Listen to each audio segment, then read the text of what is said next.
2/3 of Americans now see the opposing political party not just as mistaken, but as a dire threat to the nation's very soul. Trust in government has plummeted to a measly 22%, a number so low it's practically screaming history's warnings from the rooftops.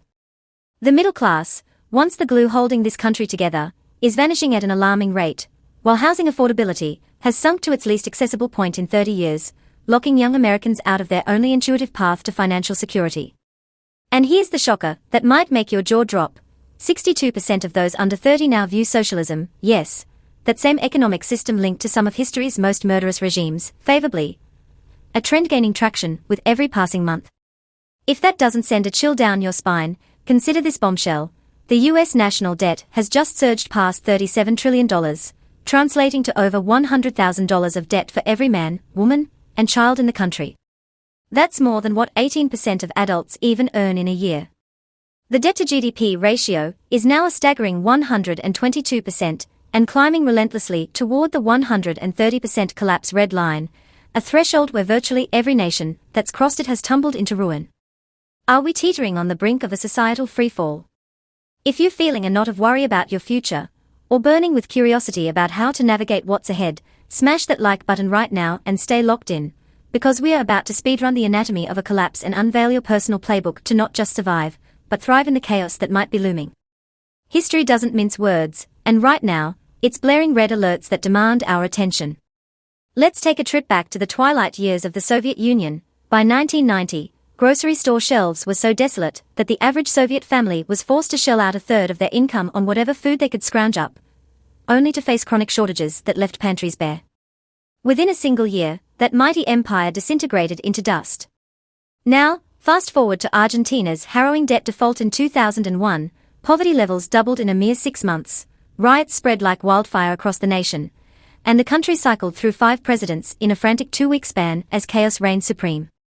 Or consider 1923 Germany, where debt crushed the economy so brutally that hyperinflation turned 4.2 trillion German marks into a pitiful sum worth just $1, setting the stage for Hitler's rise to power.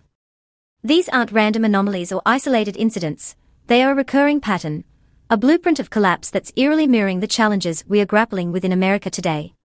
But before we peel back the layers of this breakdown, let's pause and reflect. Don't most of us just crave a simple, stable life, falling in love, earning a living, raising a family, and enjoying a little fun along the way? Yet that dream rests on a fragile foundation: a stable government, unwavering law and order, secure property rights, affordable essentials, a growing economy, equal opportunity for all, and a deep well of community trust. Tamper with any of those pillars, and as Alfred Henry Lewis warned back in 1906, there are only 9 meals between mankind and revolution. Skip just 3 days of stocked supermarkets, and panic erupts like a volcano. So, what ignites that kind of chaos? History hands us a ready-made answer, and it's a script that feels all too familiar as we navigate 2025. It all begins with currency debasement, a slow poison that starts when governments overspend far beyond their means, letting debts pile up like a towering inferno. The quickest bandage: printing more money to paper over the gaps. Take ancient Rome, where they debased the silver denarius until it contained a mere 0.02% silver. Doesn't that sound eerily similar to the subtle erosion we are witnessing with the dollar today, even if it still looks and feels the same in our wallets? As the currency's value erodes, the middle class starts to fade into oblivion. When the basics, homes, groceries, education, slip beyond reach for the average person, while the ultra-wealthy flaunt extravagances like hiring circus performers for their weddings, resentment begins to simmer and boil over. That's when populism storms onto the scene. Charismatic leaders rise up, promising easy fixes, pointing fingers at scapegoats, and offering the sweet allure of punishing the perceived culprits. Political scientists label this a thin ideology. It doesn't solve problems, but stokes anger and gives people someone to despise, a temporary balm that feels better than despair. Yet, history's ledger is clear: if left unchecked, populism only accelerates the downward spiral toward collapse. Next comes the cultural breakdown. Debt spirals out of control, the middle class disappears like a mirage, and trust in one another evaporates like morning dew. Robert Putnam's groundbreaking work, Bowling Alone, laid it bare. When social capital dries up, communities fracture into isolated shards. The latest data from Pew drives it home: only 22% of Americans still trust their government today, a figure that signals we are deep into the late innings of social cohesion, with the game clock ticking down. Now, here's where it gets truly bizarre, a twist so obvious it's almost invisible until you see it. Enter elite overproduction, a concept Peter Turchin brilliantly coined. This happens when too many credentialed elites, lawyers, academics, financiers, political operatives, chase too few elite positions, creating a logjam at the top. As opiate-related deaths climb to heartbreaking levels and the middle class splinters, half ascending with assets, half descending without, infighting erupts among the elite, resentment festers among the masses, and the center becomes a ghost town. Ray Dalio, a financial titan I once crossed paths with backstage at a Dubai conference, calls this the flight of capital. Wealthy individuals hedge against the storm by moving assets offshore, purchasing luxurious bunkers in New Zealand, and shrinking the tax base that keeps the system afloat. Governments, in turn, resort to printing even more money, perpetuating the vicious cycle we've seen play out in Rome, the Ottoman Empire, pre-revolutionary France, Weimar Germany, the Soviet Union's dissolution, Argentina's repeated crises, Zimbabwe, Venezuela, and Greece during the Eurozone turmoil. With our national debt now exceeding $37 trillion, surpassing the annual income of 18% of American adults, and interest payments soaring past $1 trillion, outstripping even the defense budget, we're caught in a trap that's tightening by the day. Feeling a bit curious? Just how close are we to crossing that irreversible threshold? Halting the bleed before it's too late. Let's paint a vivid picture. Imagine a car pinning someone against a wall, the collision so severe it crushes their blood vessels, yet that same pressure miraculously seals the wound shut. Trauma doctors call this the tamponade effect, a phenomenon where the victim remains conscious, chatting, even calling a loved one to say goodbye, until rescuers move the car and unleash a fatal hemorrhage. That's a chilling metaphor for America's economy right now. Debt pressure is keeping us precariously alive, but yanking it away with defaults or reckless money printing could trigger an instant collapse. The obvious move: taxing the rich to balance the books. But here's the catch: high net worth individuals are the most mobile players on the planet, armed with lawyers, accountants, and second passports ready to jet off. Don't believe me? Check this out. According to Henley and Partners, a record 142,000 millionaires are projected to relocate in 2025 alone, with the United Kingdom bracing for a loss of over 9,000 millionaires this year, marking one of the worst outflows ever recorded. Where are they headed? To havens with robust property rights like the UAE, Singapore, and yes, the US itself. It's proof positive that capital doesn't stick around to be confiscated, it flees to safety at the first sign of trouble. That forces governments to shift the burden downward, targeting the middle class next. If you're a fan of Nordic models, you'll recognize this tactic. Taxing the middle class to death funds their expansive welfare states. But for the US, it's a non-starter. The middle class is already sinking under $17.7 trillion in household debt, with credit card balances hitting a record $1.3 trillion in 2024. And the average family shelling out over $1,200 annually just to service that interest. You can't squeeze blood from a stone, push too hard, and you'll only accelerate defaults, bankruptcies, and a tidal wave of resentment. Left with no other option, governments turn to the printing press, and that's where the noose tightens. Each new dollar printed devalues every dollar in existence, sparking inflation that forces interest rates upward, making debt servicing a monstrous burden, which leads to even more money printing to avoid default, only to default anyway when those dollars become worthless. It's a debt-death spiral, the same trap that felled every nation we've mentioned. And it's not just a domestic issue, foreign creditors are taking notice. China and Japan, the two largest holders of US debt, have been steadily reducing their stakes, with China's holdings dropping to their lowest since 2009, shedding over $500 billion in the last decade. Once faith wanes, yields spike to lure investors, sending interest payments into the stratosphere and pushing the debt curve vertical. At that point, paying it back becomes mathematically impossible, yet governments borrow more anyway. We are already spending more on debt interest than on national defense. Absurd, yet undeniably true. Once trust in the dollar vanishes, as it did in Argentina's 2001 meltdown with riots and looting, society doesn't adjust, it revolts. Can we sever this vicious cycle, or are we barreling toward an inevitable crash? Collapse always festers from within. A University of Chicago survey uncovered a disturbing truth. 1 in 4 Americans now believes violence against the government might be justified under the right circumstances. And in June 2025, That belief turned deadly when a man posing as a police officer unleashed a politically motivated killing spree, assassinating former Minnesota House Speaker Melissa Hortman and her husband, then shooting State Senator John Hoffman and his wife in their own home, the most concentrated political violence against state legislators in modern U.S. history.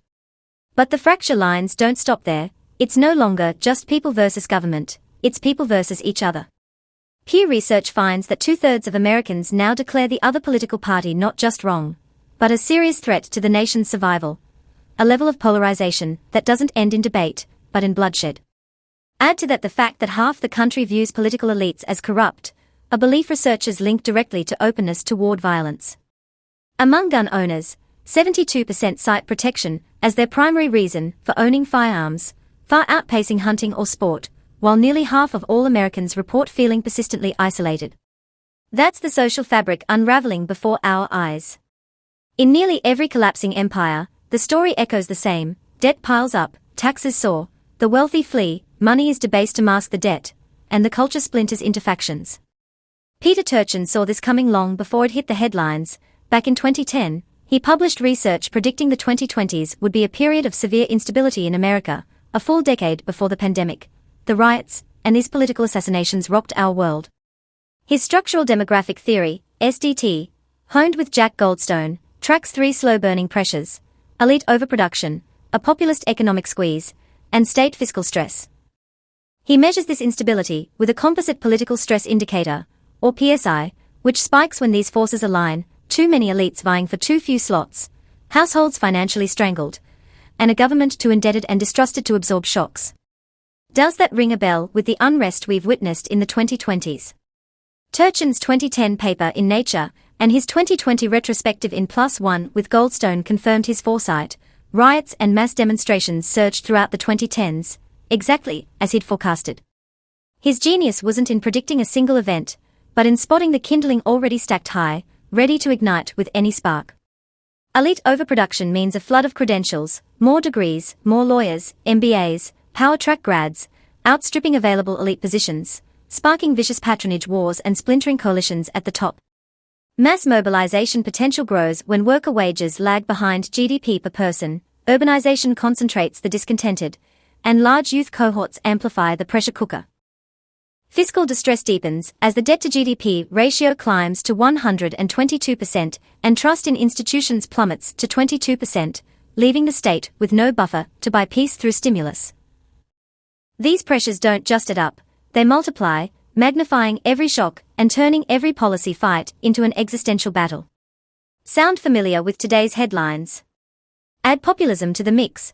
Ronald Inglehart and Pippa Norris's research shows it thrives not just on economic collapse, but on the fear that society is changing too fast, fueled by AI advancements and open border debates.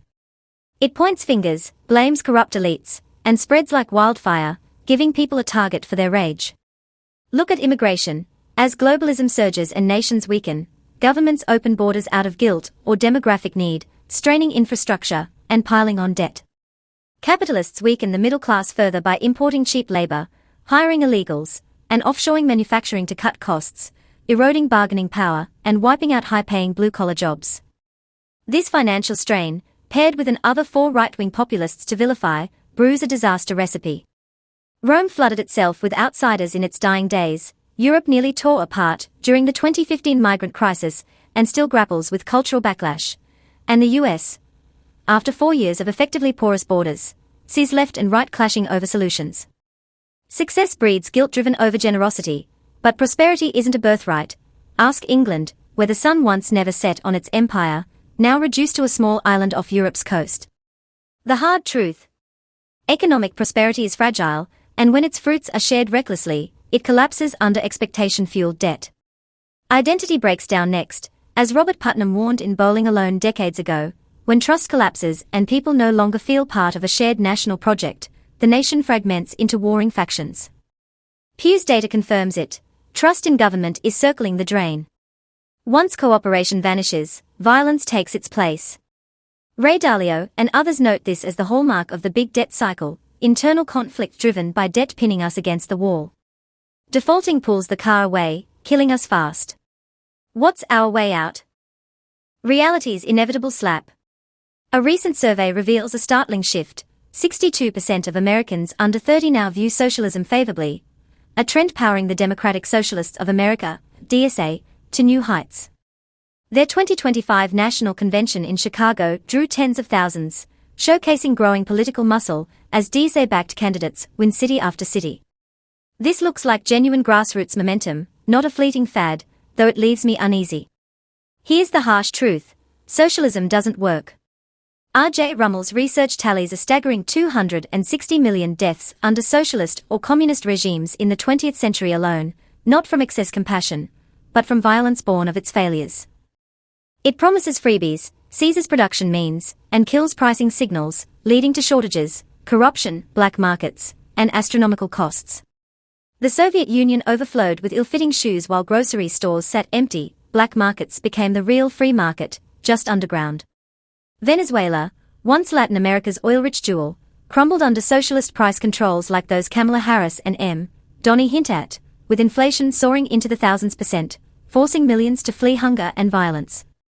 China's Mao-era experiments starved tens of millions until Deng Xiaoping's 1978 capitalist reforms, opening markets, private enterprise, foreign investment, lifted hundreds of millions from poverty, the greatest poverty reduction in history.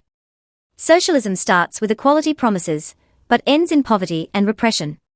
Free markets, as distributed intelligence, set real prices based on scarcity and demand, strip that away, and you get chaos, goods no one wants, empty shelves of essentials, prices no one can pay. So, what's the solution? The current administration bets on growth to escape this mess, and it's a piece of the puzzle. But with $37 trillion in government debt, plus corporate and personal debt stacking up, even a growth miracle can't outpace the $1 trillion added every 100 days. We'd need 7% GDP growth to halt the spiral, 8% for a decade to drop to 90% debt to GDP, a feat last seen in the 1970s, when 8% still felt like recession with rampant inflation. Inequality looms larger. The top 10% own 93% of assets, the middle class is locked out of housing, and rents devour paychecks. Growth alone deepens divides, as globalization and tech enrich the top while hollowing out regions. Ray Dalio's beautiful deleveraging, a delicate dance of spending cuts, austerity, debt restructuring, wealth transfers, and controlled printing, aims to reduce debt without breaking the economy or sparking revolution. It demands cooperation we lack amid socialism's rise. No easy fixes exist, pressure builds until something snaps. Ready for the playbook to navigate this storm. Winning in wild times. From 2020 to 2022, amid pandemic chaos, nearly $42 trillion in new wealth emerged, the fastest surge in history, forged in collapse. Rockefeller built his fortune in the 1873 panic, the Rothschilds capitalized on European wars, Walter Chrysler tripled his market share in the Great Depression, George Soros netted $1 billion betting against the pound, John Paulson and Michael Burr made billions shorting housing. Collapses crush most but enrich the prepared few. You won't likely hit billions. That takes rare capital, financial genius, and guts to bet against the crowd amid uncertainty. But you can weather the storm and emerge stronger. Step 1. Invest in assets. Cash loses 90% of its value over the last century. 1970s gold soared from $35 to $850.